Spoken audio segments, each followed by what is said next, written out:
और इस वक्त आपको लिए चलते हैं कैबिनेट मंत्री आशीष सूद की प्रेस कॉन्फ्रेंस में। उनकी पूरी कैबिनेट पॉजिटिव माइंडसेट के साथ समस्याओं का समाधान करने के लिए दिन रात कार्यरत है। इसलिए हमने तय किया है कि हम पिछली सरकार लीगेसी में हमें क्या देके गई, उसकी वजह से क्या हो रहा है, ये ना कहकर उसका समाधान जनता के सामने प्रस्तुत करें। मुख्यमंत्री जी के नेतृत्व में हम सब इसी में लगे हैं, मगर करें क्या? बार बार गले पे अंगूठा रख के गला दबाकर अगर आप हमारे मुंह से निकलवाना ही चाहते हो तो हमारी भी मजबूरी है।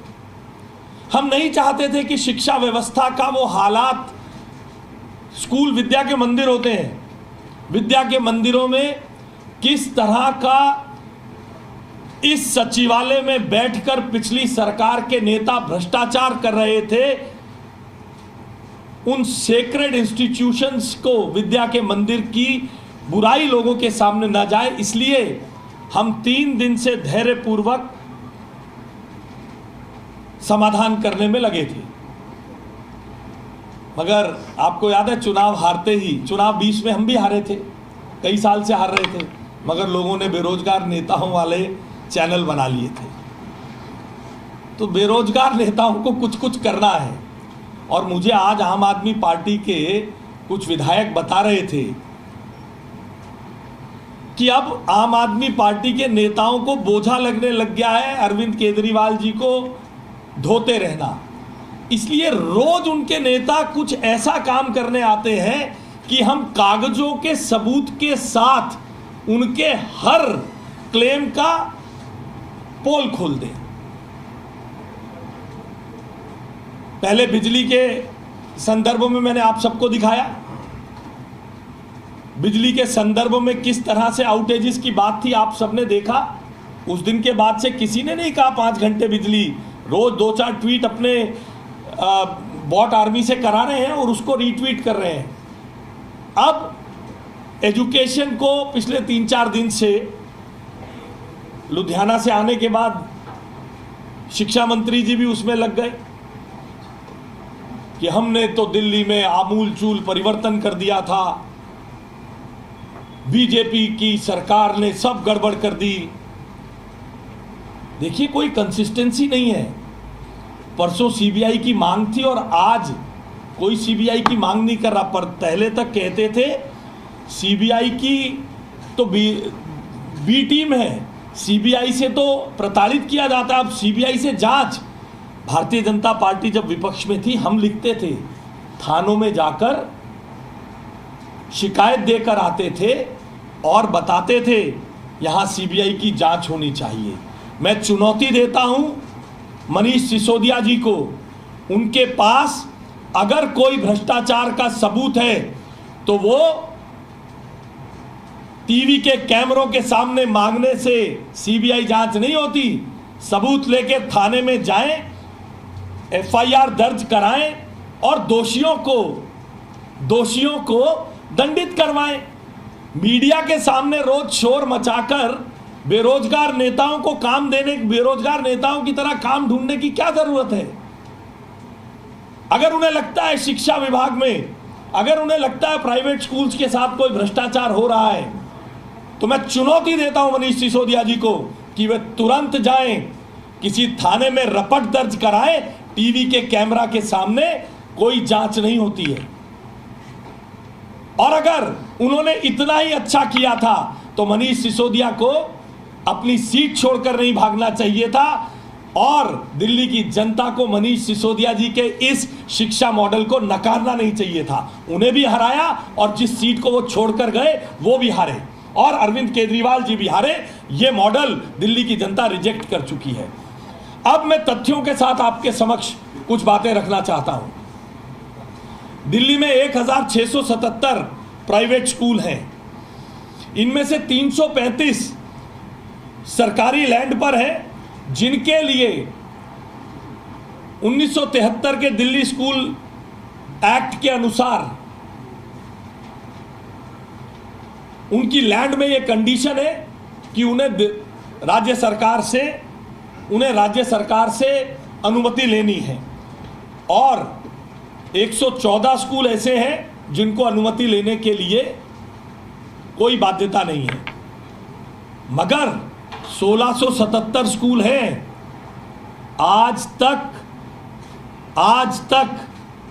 उन अनऑथोराइज्ड कॉलोनी में प्राइवेट लैंड पर अपनी निजी भूमि पर स्कूल चलाने वालों के संदर्भ में कभी आपने सुना है? तथाकथित शिक्षा क्रांति के जनक को बात करते हुए देखिए, हम पर आरोप लगाया जा रहा है कि दिल्ली में स्कूलों की फीस बढ़ाने में हम साजिश कर रहे हैं। हम पर आरोप लगाया जा रहा है, अपने दावे किए जा रहे हैं कि हम तो बड़े बड़े वकील खड़ा करके केस जीत के आ जाते थे। आज आपके माध्यम से मैं दिल्ली की जनता को बताना चाहता हूं, 2004 में मॉडर्न स्कूल के केस में सुप्रीम कोर्ट ने यह बाध्यता कर दी थी कि दिल्ली की कोई भी स्कूल फीस बढ़ाने से पहले डायरेक्टरेट ऑफ एजुकेशन से इजाजत लेगा।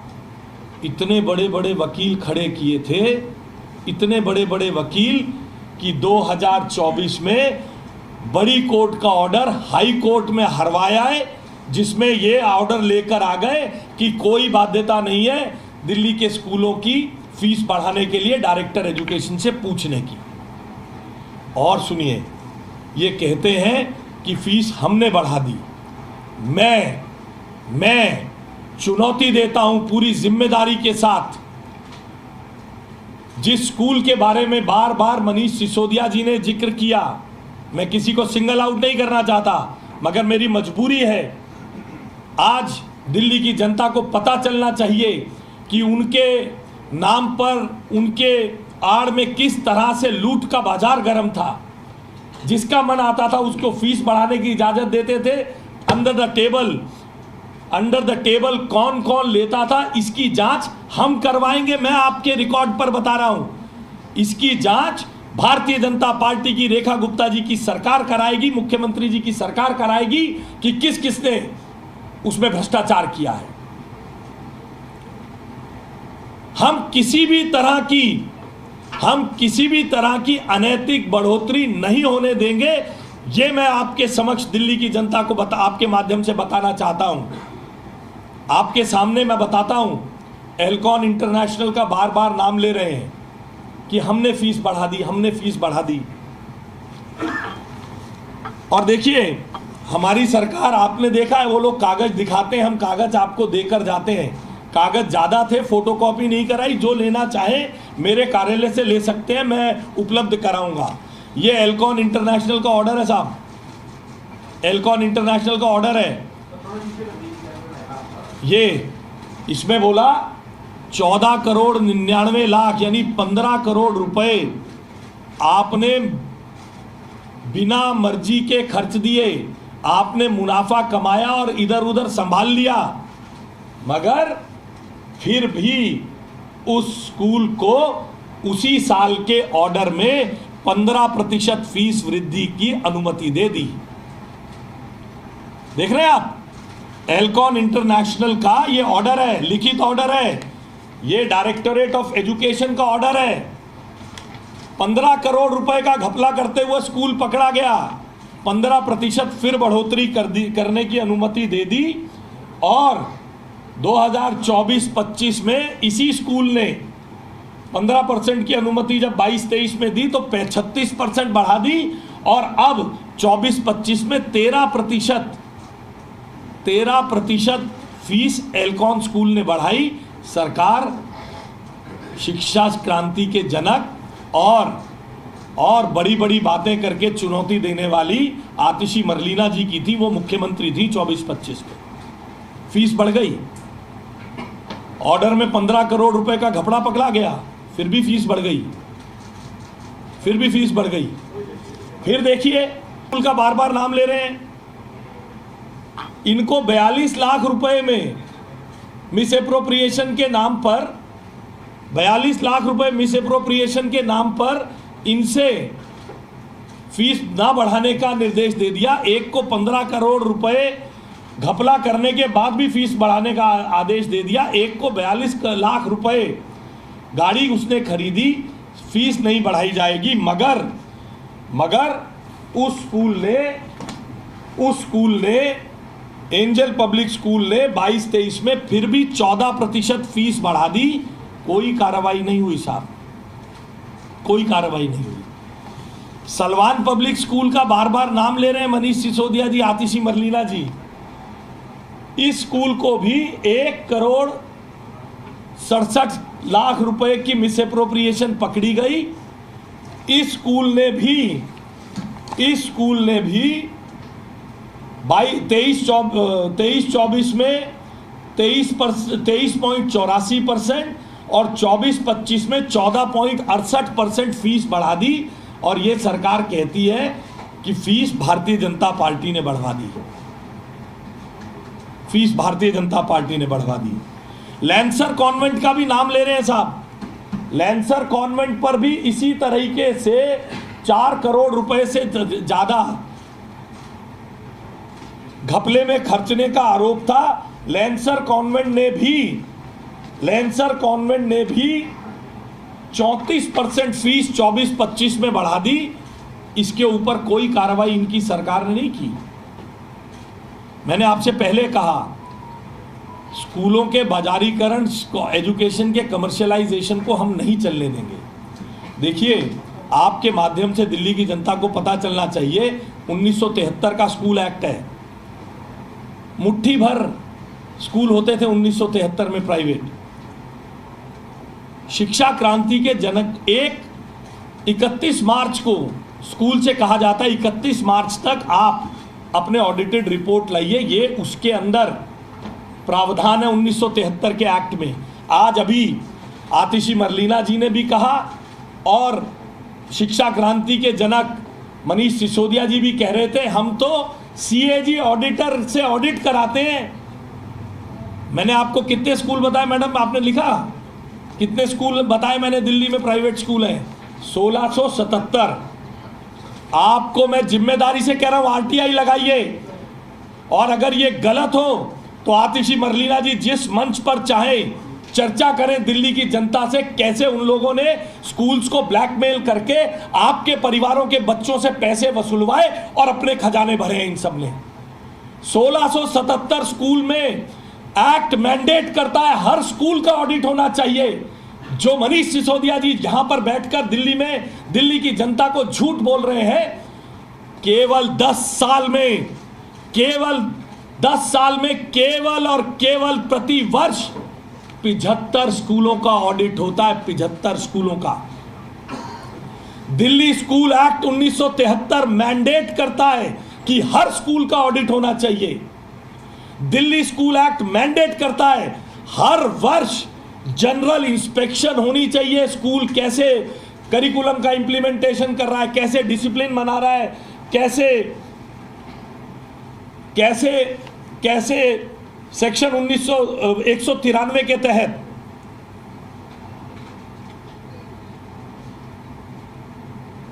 उनकी इंस्पेक्शन होनी चाहिए। इंस्पेक्शन का कोई रिकॉर्ड नहीं है। जो ऑडिटेड अकाउंट होना चाहिए जमा 10 साल का शिक्षा विभाग के पास। आप किसी स्कूल को रोकेंगे तो कैसे रोकिएगा? पिछले 2 साल की ऑडिट रिपोर्ट होगी, इस साल की ऑडिट रिपोर्ट होगी, तब जांचिएगा ना ये स्कूल प्रॉफिट कमा रहा है या नहीं कमा रहा। मैं पूरी जिम्मेदारी से दिल्ली की जनता को बता रहा हूं, 10 साल का कोई ऑडिटेड अकाउंट किसी स्कूल का शिक्षा निदेशालय के पास जमा ही नहीं है। ये शिक्षा की देखरेख कर रहे थे ये लोग। इन्होंने कोई ऐसी व्यवस्था नहीं खड़ी की। केवल जैसा अन्य चीजों में आप देखते रहे हैं, यहां से चाबी घुमाई, थोड़ा सा घेरा घोटा और दूसरी तरफ से उनको अनुमति दे दी और अपनी उल्लू को सीधा कर लिया। क्या दिल्ली की सरकार ने कोई, ये कहते हैं हमने रोक दिया, क्या दिल्ली की सरकार ने ऐसी कोई पॉलिसी बनाई थी जिससे फीस बढ़ने से रोक सकते? कितनी बढ़ेगी इसको तय कर सकते? 10 साल में 1973 के एक्ट को बदलने के लिए एक बार कोशिश हुई। जब केंद्र सरकार के पास ऑर्डर गया, केंद्र सरकार ने 20 कानूनी सवाल पूछे, लेकर भाग गए, क्योंकि पर्पस था लोगों को डरा धमकाकर उनसे रिश्वत ऐंठने का पर्पस था। आज हम 50 दिन पुरानी सरकार है। मुख्यमंत्री जी के आदेश पर पहली बार, ये देखिए इतना बड़ा बंडल है, जिसको चाहिए होगा मैं दूंगा। ये 2023 से डीपीएस द्वारका का जिक्र ये इन लोगों ने किया। इतनी सारी शिकायतें हैं इन लोगों के पास, ये अखबार की क्लिपिंग्स है का इतना बड़ा 50 पेज का बंडल है, 50 पेज का बंडल। दिल्ली के शिक्षा इतिहास में पहली बार डीएम के नेतृत्व में न्याय दिलाने के लिए जांच कमेटी गई है एक स्कूल में, डीपीएस द्वारका में। और ये वही डीपीएस द्वारका है जिस पे 2023 से आतिशी मरलीना जी ने, मनीष सिसोदिया जी ने कोई कार्रवाई नहीं की है। और आपकी जानकारी के लिए 19-20 में 19%, 20-21 में 13%, 22-23 में 9%, 23-24 में 8% और 24-25 में 7% फीस डीपीएस द्वारका में बढ़ी थी। पेरेंट्स हल्ला कर रहे हैं। ये कागजों का जत्था है, मीडिया रिपोर्ट्स हैं, आपके चैनल की खबर है। क्या कार्रवाई करी भाई? रोक रखा था। कितने स्कूलों की रिकॉग्निशन कैंसिल करके गए, कितने स्कूलों में जांच बिठाई। आपने रिजेक्ट किया किसी को, 42 लाख रुपए तुम प्रॉफिट कर रहे थे। मैंने आपके सामने उदाहरण दिए, लांसर कॉन्वेंट को किया, सलमान को किया। आपने पकड़ लिया शिक्षा का बाजारीकरण हो रहा है। क्या कार्रवाई की? इन स्कूलों की लाइसेंस क्यों नहीं कैंसिल हुए? इन स्कूलों पे कार्रवाई क्यों नहीं की? क्योंकि एक तरफ यहां रोका और दूसरी तरफ अंडर द टेबल, मैं पूरी जिम्मेदारी से कह रहा हूं, दूसरी तरफ अंडर द टेबल अपने हितों के साधन ढूंढने का काम चलता रहा। मुख्यमंत्री जी के नेतृत्व में भारतीय जनता पार्टी की यह सरकार कमर्शियलाइजेशन के खिलाफ है। नियमित ऑडिट, नियमित इंस्पेक्शन की व्यवस्था हुई है। पहली बार एसडीएम के नेतृत्व में हर स्कूल में 1677 के 1677 स्कूलों के ऑडिट रिपोर्ट लेने के लिए हर जगह से इस कार्रवाई को सुदृढ़ करने के लिए मुख्यमंत्री जी ने एसडीएम्स को निर्देश दिए। कमेटी बन के जाएगी, 18 सवाल का जवाब हर स्कूल से लेकर आएंगे। जो स्कूल गलत पकड़ा जाएगा उसको बख्शा नहीं जाएगा, फीस भी वापस होगी। मगर इस तरह से एडहॉकिज्म से मुख्यमंत्री रेखा गुप्ता के नेतृत्व वाली सरकार में नहीं चलेगा कि अपनी मनमानी से फीस बढ़ाने की अनुमति दे देंगे, अपनी मनमानी से फीस घटाने की। हर स्कूल को जो 1973 के एक्ट में मुद्दे लिखे हुए हैं उसकी पालना करनी पड़ेगी और हम उसकी पालना कराएंगे। कुछ स्कूलों में जैसी शिकायत आ रही है, मैं भी मिला हूं, अपने कार्यालय में मिला हूं, डीपीएस द्वारका के पेरेंट्स से मिला हूं, एल्कॉन पब्लिक स्कूल के पेरेंट्स, बहुत सारे पेरेंट्स मुझे मिले हैं। हमने उन्हें आश्वस्त किया है कि ये हाई कोर्ट के नाम पर जो जिस प्रकार का आपके साथ खिलवाड़ किया जा रहा है, इसको हम पूरी व्यवस्था करके खत्म करेंगे, रोकेंगे। और एसडीएम के नेतृत्व में एक कमेटी हर स्कूल की विजिट करने वाली है। उसमें हमारे डिप्टी डायरेक्टर एजुकेशन होंगे, उसमें अकाउंट्स विभाग के लोग होंगे। हर स्कूल की जांच होगी, हर स्कूल को, और ये जांच चल रही है। मैंने आपको बताया डीएम कापासेड़ा के नेतृत्व में डीपीएस द्वारका की विजिट हुई है, एक बच्चे का इंटरव्यू वीडियो रिकॉर्डिंग हुई है और उसकी पूरी कार्रवाई चल रही है। मगर बच्चों के भविष्य का मामला है, बच्चों के सेंसिटिव विषय हैं, बच्चों के ऊपर प्रतिकूल प्रभाव नहीं पड़ना चाहिए। इसलिए हम बच्चों के हित और पेरेंट्स के हित दोनों के हितों को साध रहे हैं और जो मुख्यमंत्री जी के निर्देश पर 2024 के केस में डेट पड़ी हुई है मई की 25 में, इनसे इतना नहीं हुआ कि हम बच्चों की एडमिशन से पहले हमारी सरकार, हमारे विभाग ने मुख्यमंत्री जी के आदेश पर उसको अर्ली हियरिंग के लिए अपना लगाया है। उस कोर्ट के केस को भी जीतने की व्यवस्था करके स्कूलों को बाध्य करने का काम हम करेंगे। कभी किसी सरकार ने नहीं सोचा कि at the end of the financial year यानी 31 मार्च को आएगा, 1 अप्रैल को स्कूल खुलेंगे तो उस ऑडिट का करेंगे क्या, उस ऑडिट रिपोर्ट का करेंगे क्या, एक दिन में फीस को बढ़ाने घटाने का क्या समाधान निकाला जा सकता है? कोई जवाब नहीं है इनमें से किसी के पास। केवल जैसा मैंने आपसे कहा, शायद उन्होंने भी हंसी में कहा होगा, मगर उन्हें क्या पता था कि कोई बार बार उन्हें याद भी दिला देगा।